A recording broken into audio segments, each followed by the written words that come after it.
We're going to talk with Paul from 12 Stones, who 12 Stones is a band that's from the Gulf Coast region. I guess Mississippi, they played a lot over here, but I know they got ties to Slidell area, right, Kevin? Well, they originally were formed and based out of Mandeville, Louisiana. Now they're a little bit all over the place with the current members, but Paul is still, I believe, in New Orleans. Paul is in New Orleans, I believe. He was in Biloxi on damn Friday night, though, for our Saturday night for the parade. Yeah. So, let's get him in here and let's do the deep dive, man. I'm kind of interested to hear this. Okay, I'm bringing him in. There he is. Bring him in, baby. What is up, Paul? What's up, my friends? How we doing? All right, we're having a little trouble hearing you. Let me see. Yeah, bring him. How about now? A little more. There we go. A little better. There we go. All right. There we go. So, Paul, how's everything been going lately? Well, I mean, we see how everything's been going for you lately, but how's everything been going?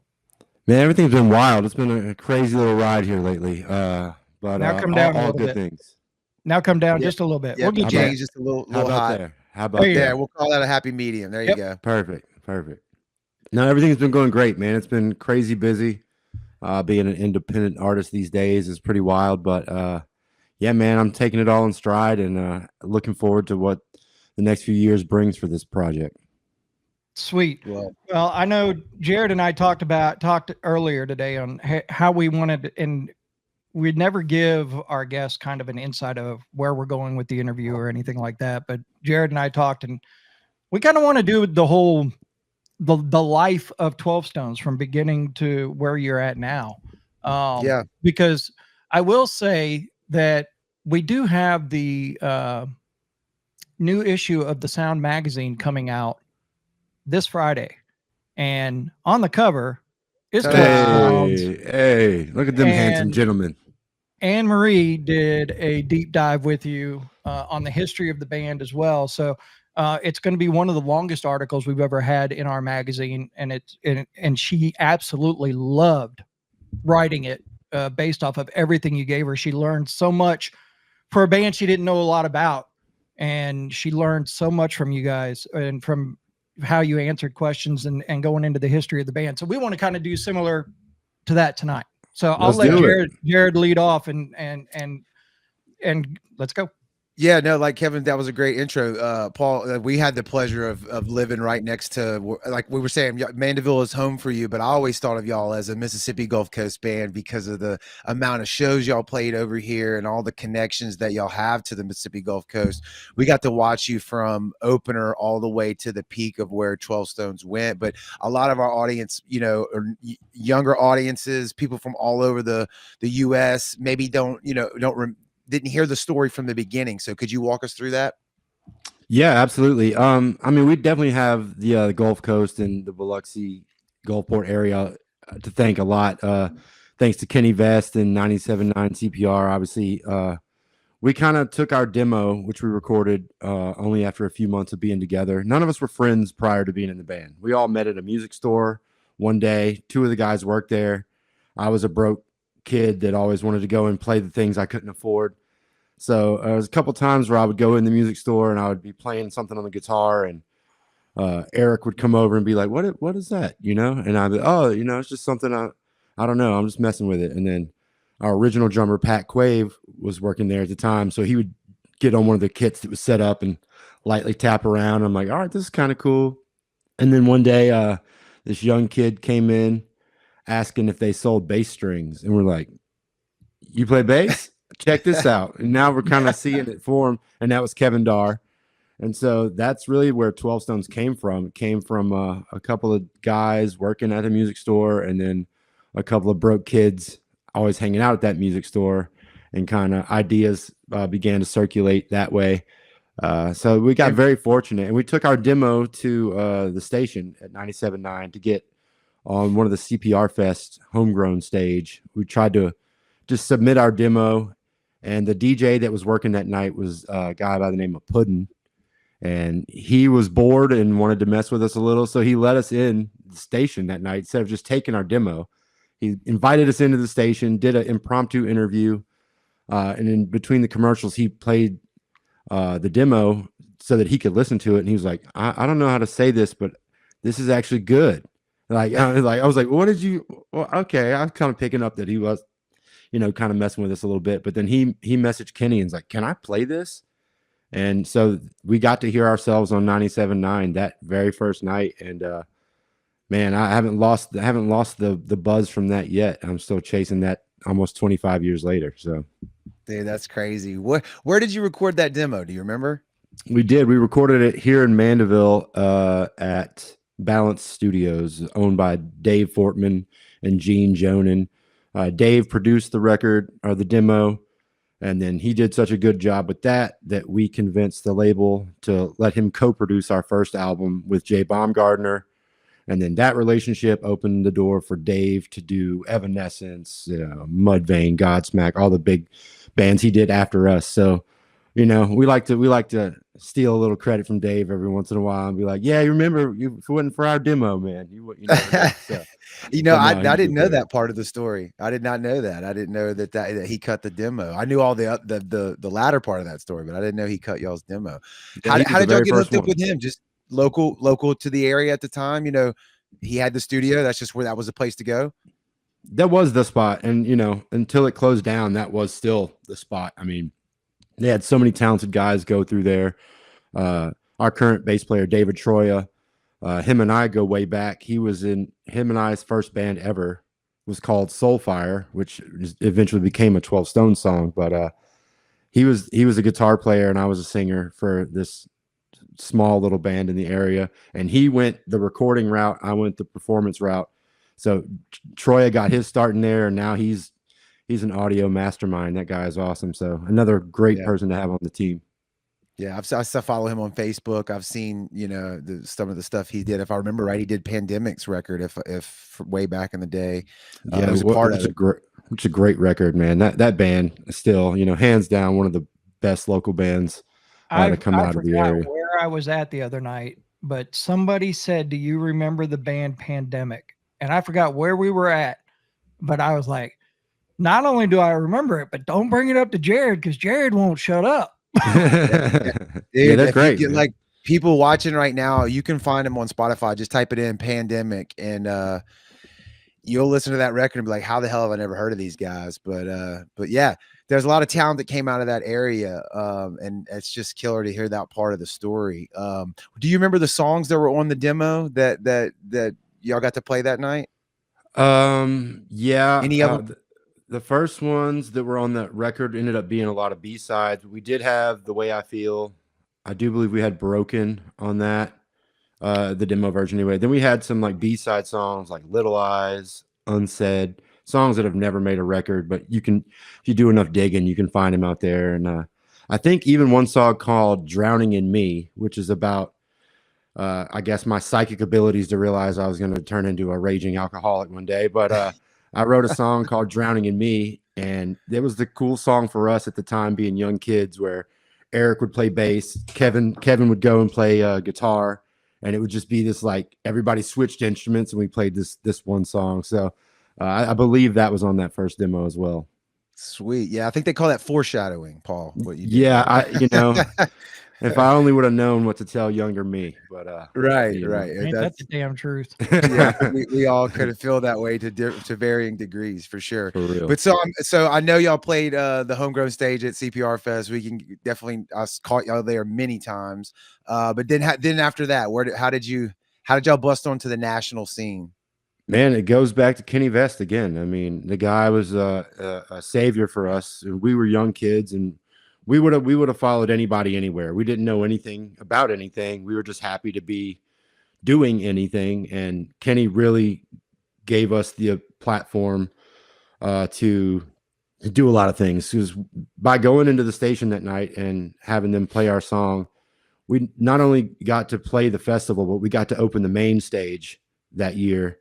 And we went on right before Kitty, and it was like COC was there. It was a wild one. And so we didn't even get the Homegrown stage. We went straight to the main stage. And man, I've been chasing that feeling ever since, So with Kenny, he had a great relationship with the guys in Three Doors. He had built quite a good relationship with a lot of the radio reps for record labels, one of which being Wind Up Records.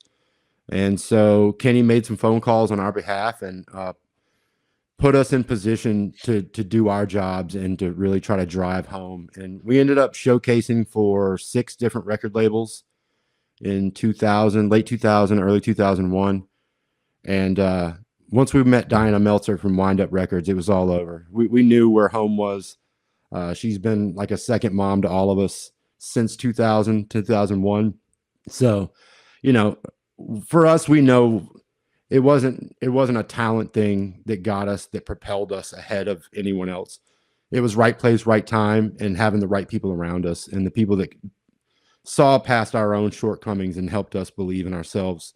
People like Kenny, people like Diana that wouldn't take no for an answer on our behalf. You know, a lot of record labels, I remember Warner Brothers wanted to offer us a developmental deal.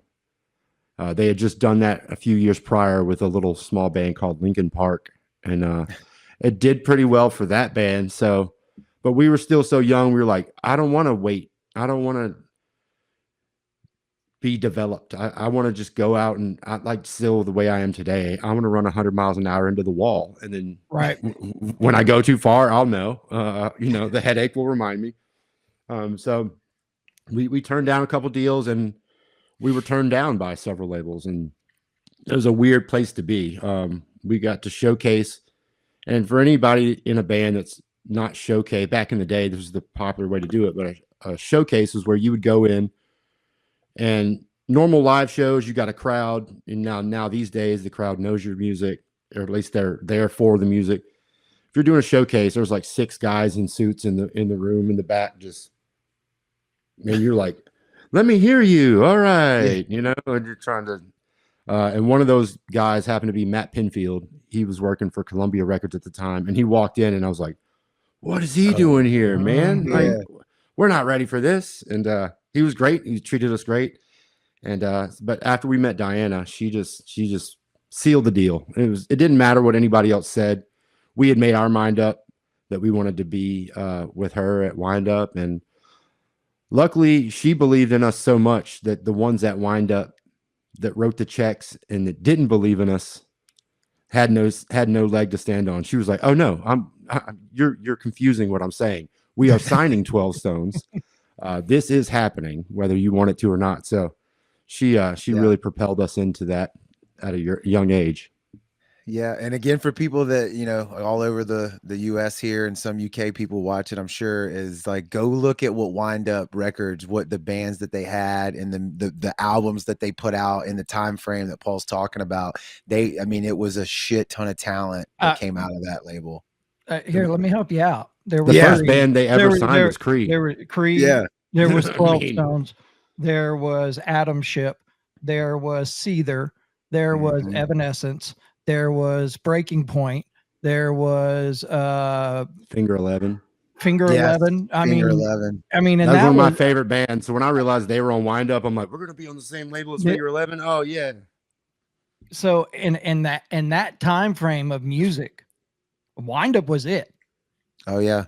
I mean, yes, you had the Warner Brothers and stuff like that. They had the Linkin Parks and things like that. But as far as entire label producing and putting out hits, Wind Up was it. So I agree with that. We were very fortunate.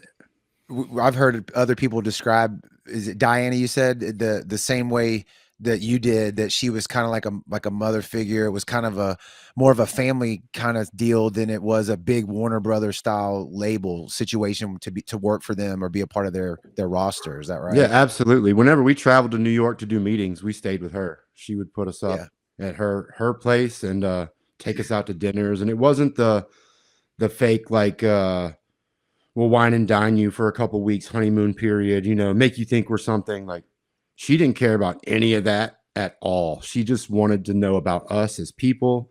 She wanted to know what we liked, what we didn't like. And to this day, I could post something on Facebook and I guarantee you she's going to leave a comment. And it's always like, don't forget the one who signed you. And it's like, I could never forget. You're like the best thing that ever happened to us as a band. And I fully believe that without her support, especially in those early years, we would not be sitting here having this conversation right now. That's for sure.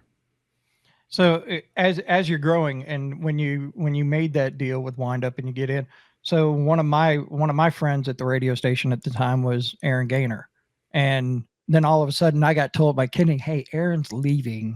He's Sorry going to be playing drums for 12 Stones." I'm like, "What?" Yes, so how indeed. did that come? How did that one come about? Well, the unfortunate part of this business is that it's just business a lot of times. And our very first drummer, Pat Quave, great guy. He's one of the founding guys. He was the one that worked at the store, that got the store owner, the music store owner, to allow us to practice there after hours. Like he did so much for us. And he was a few years older than us, so he got us into it. Well, one of the stipulations from some of the record offers was we had to get a new drummer, and it wasn't personal. It wasn't a choice. It was like, hey, we like what we're hearing, but we gotta move in a different direction in some facilities, right? So we had to think about it. We talked to him about it. We just said, like, what do we do here? You know what I mean? We got a signing bonus, each of us did, and we made sure Pat got, you know, what he was due for putting in all the work and stuff like that. Still a great dude to this day, love him to death.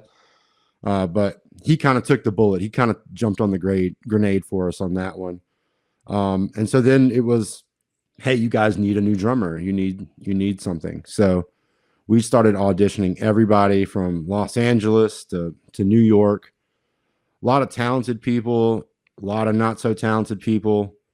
And we were kind of running into a brick wall, so to speak, when it came to the, you know, you might have somebody that's super talented, but the personalities didn't mesh. Or you might have somebody that's not as talented, but they were just a great person. So it's kind of like, how do you choose? Right. And then Kenny mentioned, he's like, well, I got this guy, and people say he's pretty good. I got this guy named AJ at the station. I'm like, we're trying out everybody. Bring him in. And from the first time I saw him hit a drum, I was like, game over. That's it. To this day, and I say this a little bit biased, but I firmly stand by this statement, and I'll die on this hill. Aaron Gaynor is one of the most mechanical, robotic human beings I've ever met in my life. He hits everything consistent. His meter is untouchable. His creativity is just like, it's amazing to me to watch him play. And like, we've had a lot of great drummers. Our current drummer, Sean, he's a monster. He reminds me of like Animal. He's just, everything's heavy and hard. There was just something about Aaron, especially as a writer, when we would go into the room and I would say, here's this piece. And he'd be like, oh, what if we did this? And I'm like, well, now it's a whole new thing. All right, cool. Awesome. You know? And so I love Aaron to death. And we were very fortunate that we stole him away from his days in the radio. But yeah, man, that's kind of the cool thing too, is with guys like Aaron. He came from like a poly rock math background, you know. He's like Dream Theaters and Tool and all these guys that, like, I can't fathom how they make more than one appendage do any of that, you know. And he was just did it with ease. And then Eric came from like a blues background, and I came from country melodies from growing up in near Jackson, Mississippi. And then I immediately fell in love with, you know, 90s grunge and the Seattle and all that. So I kind of meshed those two worlds. Kevin was, you know, Primus and every other thing. So everyone kind of brought a different background, and it turned into what 12 Stones ended up being, because I would bring my simple 3 chords, and then those guys would all just run with it, and it would just become something unbelievable. Well, I've got, I do have a video to play. We did go back to 2007 in the video. So one of my favorites that 12 Stones ever put out was Lie to Me. Okay, so, right on. So we're gonna play Lie to Me, and then we'll come back and we'll go into what's coming up for 12 Stones. So all right. So I had to plug ours. So yeah, we're getting ready to talk about a whole bunch that you're doing, but I need to make sure that we plugged ours for sure there. And I will say this, I think every time that I have run into Paul before they made their announcements and everything, I've always said, dude, if you ever get the band back together, let me know so we could do something. Every single time, and finally it happened, and we were able to make something happen. So that's true, man. Hey, I want to reference something. When you showed those old clips, I like reliving all my hair days, man. Oh. Like every video clip, I got a different thing going on up top, man. And I haven't really changed much in that regard. But man, I was looking at all those clips, like, what was I doing with that? I wasn't sure if we were going to segue into these at all, but I showed Jared one earlier. I got 2 pictures that will remind both of us that we're happy where we're at these days. Right. There's one. Yo. Yo. And then there's the other. Good Lord. Yeah. So as a matter of fact, that was CPR Fest 8. So that was, you guys played inside with Breaking Benjamin and Godsmack on that show. Let's say Godsmack, I think, was on that one. Yep. Yeah, so, that's wild. Good times, man. We are now in 2025. And 12 Stones is back. So you first announced Louder Than Life. I think that was the first one you guys announced. Yes. And I just want to show, and then I got a couple of the show flyers up against each other. And we talked about my playlist earlier, but you guys are also playing Aftershock in October. Yeah, we just announced that today. But I'm looking at the days that you guys are playing and the stage you guys are on and who you're playing with. And if you look at Louder Than Life, it's 12 Stones, Rev Theory, 10 Years, Crossfade, Hinder, and Flyleaf, all on the same stage. Literally, I probably have one of every one of those songs on my playlist. Right. That's like, as soon as I saw that particular thing, I was like, God, I want to go now. Yeah, come on. Load up in the van, man. I hear you. But I do have to ask, and I'll ask the question that is there, because I did notice that in Louder Than Life that you guys and Evanescence are on the same day. Oh man, you noticed that? That's wild. That's crazy. Oh yeah, don't forget we got Northwoods Rock Rally coming up too. I'm not done. Hold on. Look at that. Northwoods Rock Rally. See the comments. There he goes. So Northwoods Rock Rally, that's happening in August. And another sick lineup, including another favorite of mine, Devour the Day, on that one as well. But yeah, you guys, bands that we're very familiar with the Almas and Closure are also on there as well. So congratulations to that. But yeah, you got quite a bit going up. And then you saw on the 21st of this month, the full band is going to be at Southport Hall. First show with the new lineup. First show in what feels like 20 years to me, but first show back at it, cranked to 11. I've been in the gym 6 days a week, so I don't throw my back out, but I'm going to try it anyway. So my question is why now? What all of a sudden, I know the spark's been there, but what happened all of a sudden that here we go? I mean, I'll be honest with you. I'm not getting any younger. I had last year, I had a growth in the back of my neck that ended up being what's called a lipoma. It's like a benign tumor, basically, but it was just getting like the size of a baseball. Then not long after that, I found out I had melanoma. So I had a skin cancer diagnosis,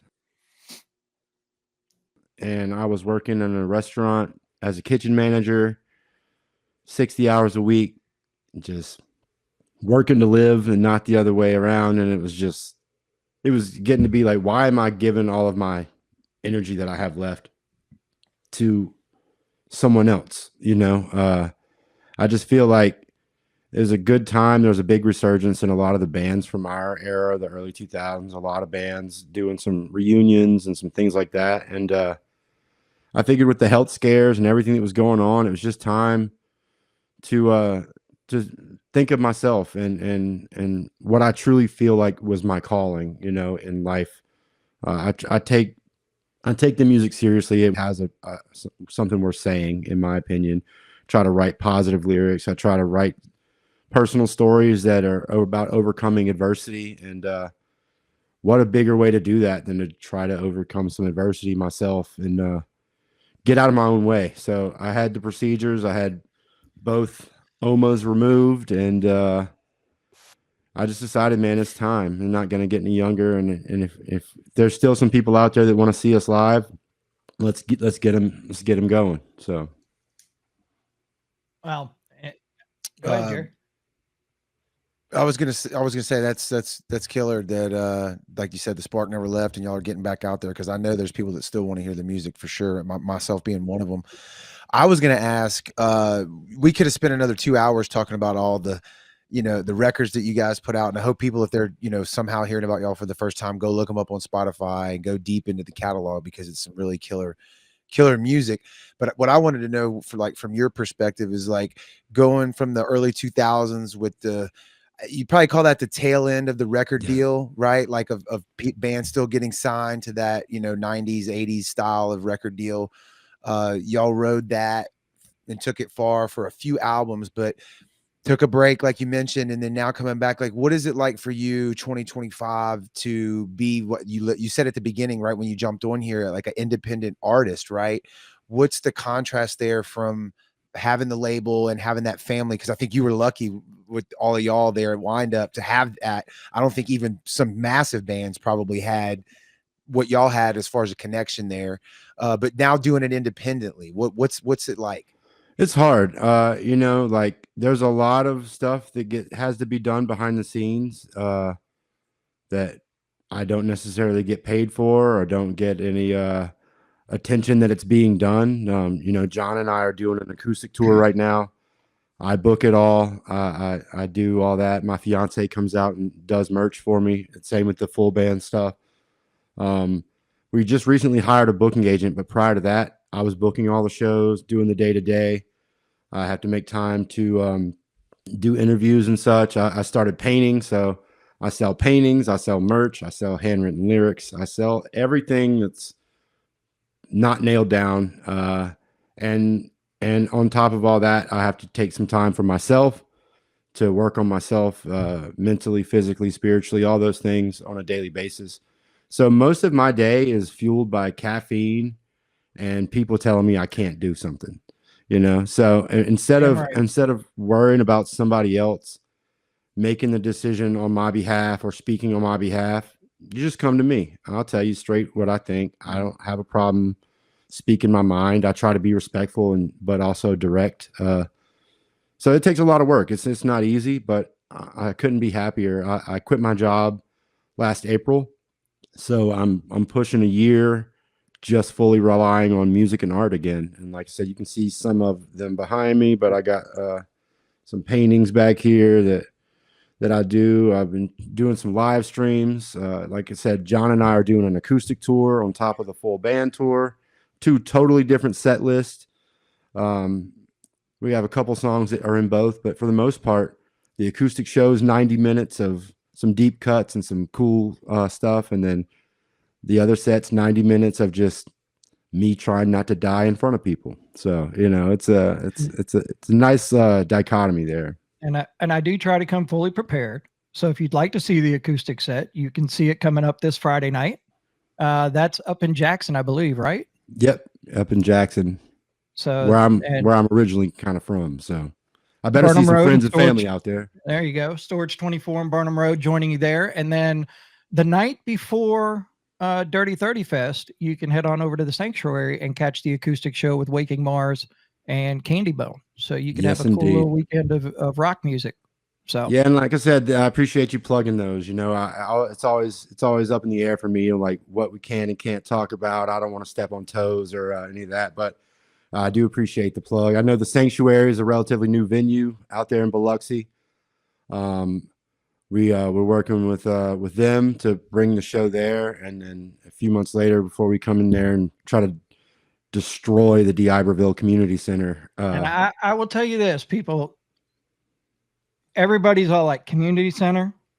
When you see what we're going to do with this thing, we're bringing in a lighting company from Louisiana that is going to turn this into, they do the lighting for like the LeBurge Casino and things like that in Louisiana, in Baton Rouge area and all of that. They're coming in and turning this into a rock venue. It's going to be a rock show. So you got all the bands on the bill, super talented, stoked to share the stage with all of them. And I'm one of those people, like, I don't care where we play in the lineup. Like, for these two big festivals that we're on, I see the lineup and I'm like, man, we're playing first on the last day. It's going to be a bunch of hungover people. It's going to be, the sun's going to be out. It's going to be hot. But I'll tell you what, it's a full send. You might give me 25, 30 minutes. And I promise you, I'm cramming that 35 minutes with as many screams and jumps and energy as I can pack into it. And then in hopes that maybe one of these other years, another festival comes along, we might get to go at like 1 p.m. or something. I don't know. You know what I'm saying? I don't care where we play.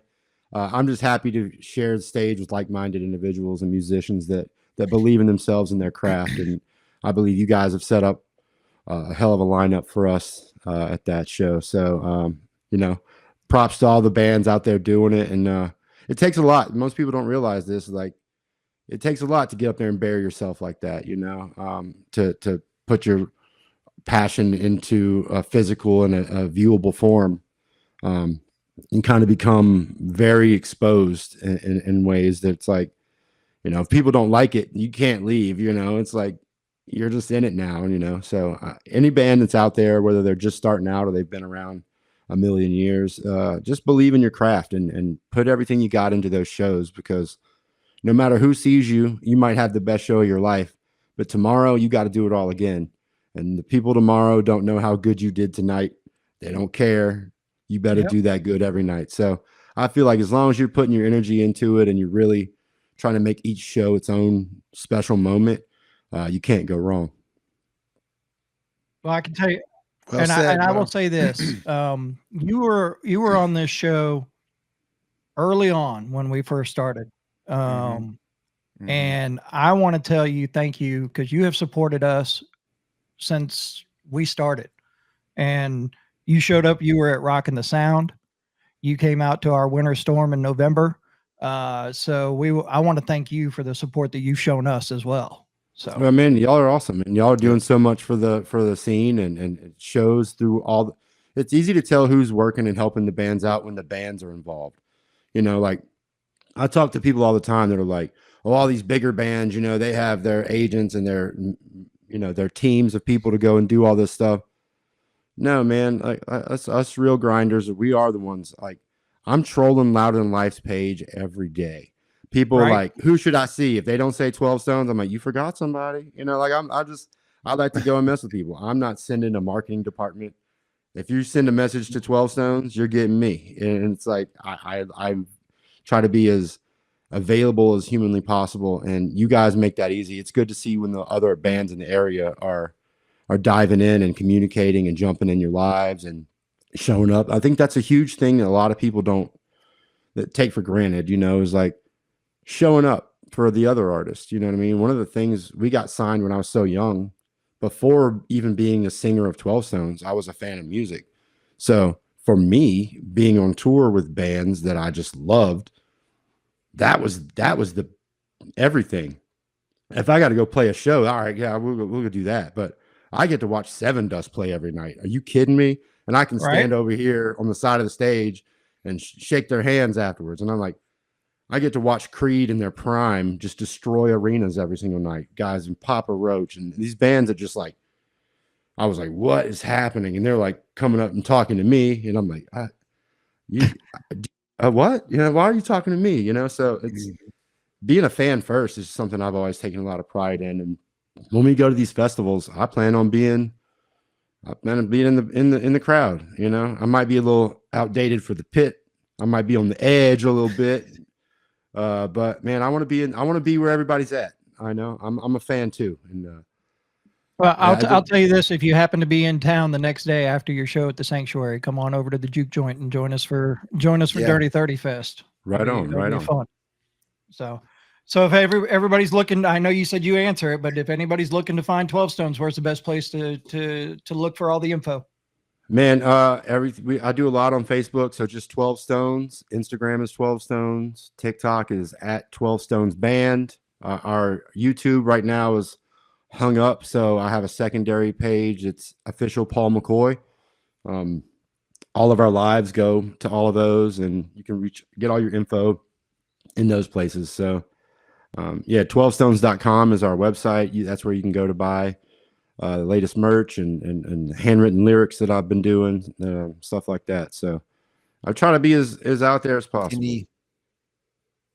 Any new music possibly on the horizon? Can we Yeah, talk? I'm always writing, man. You know, that's the artist in me. Like, life motivates me. Life, you know, makes me think. I think a lot. So when I think, I try to write it all down as much as possible. And with the current lineup that we have right now, we are writing. It is going to be heavy, and hopefully get something out this year with all these shows we got coming up. We'll have some time to put it together, but I'm not going to be one to rush it just for the sake of getting something out. I don't believe. I want to make sure whatever we put out is something we all firmly believe in. So, yes, we are writing. Yes, there will be new something. I set myself up for either failure or success, because the last thing we put out was called Smoke and Mirrors Volume 1. So it's got to be a Volume 2, or I just look like an idiot. You know what I mean? So somebody put in the comments, anyone else feeling a 12 Stones Taproot Rev Theory tour needs to happen? Hey, man, a shout out to both of those bands. I got nothing but love. I know Steven's dealing with some medical stuff in Taproot right now. But Taylor, another Gulf Coast homie, is playing guitar with Taproot right now. And we did a bunch of shows with Rev Theory back in the day, and about to do these 2 festivals right before them both days too. So you never know, man. Handshakes and conversations go a long way these days. That's it. That's right. Well, Paul, thank you for hanging out with us. I'm looking forward to seeing you sometime soon. I'm sure I'll see you before July 19th, but oh yeah, we're gonna make it happen, Captain. Sorry I didn't swing in on y'all for the parade. We went. Oh no, it's all good. All good. It was. And I didn't answer your question earlier about the Evanescence thing. I didn't want to sidetrack you from that, but I will say that I reached out to Amy and spoke with her, and I said, hey, by the way, I'm not sure if you caught it, but we're playing the same day. Wink, wink. And man, if you're louder than life, you're gonna have some fun. We're gonna have a good time. So there you go. I get to jump up and do a little something. There you go. Read between the lines, people. Thank you very much, Paul, and we will chat with you later. Yeah, man. Yes, indeed. Cheers, Thank you, guys. Sir.